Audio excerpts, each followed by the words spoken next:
একটা মরিচ গাছ তার জীবন দশায় সম্পূর্ণ প্রায় 1 থেকে 2 কেজি মরিচ ধরে থাকে, ঠিক আছে।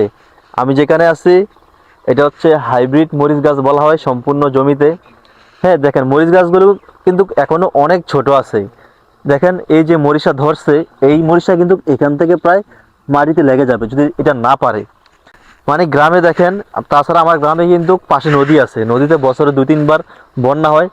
ওই বন্যার সময় আপনার অনেক মাটি চলে আসে, ঠিক আছে, পানির সাথে অনেক মাটি চলে আসে, কাদা চলে আসে, মাটি অনেক উর্বর হয়ে যায়। এই উর্বরতার ফলে দেখেন এই মরিচ গাছটা টানা আগামী 3-4 মাস এভাবে মরিচ ধরবে।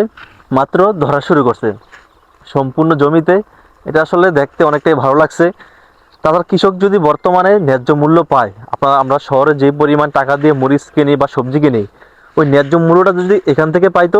কারণ আমি দেখতে পাচ্ছি আজ থেকে 5-7 বছর আগে আমার গ্রামের কৃষকের যেই পরিমাণ আপনার লাইফ লিড করতো, এখনও সেমই লাইফ লিড করতেছে, উন্নত নাই, ঠিক আছে। তারা যদি ওই ন্যায্য মূল্যটা পাইতো, অবশ্যই তাদের জীবন দশায় বা তারা আরও ভালো কিছু করতে পারতো। সবাই ভালো থাকবেন।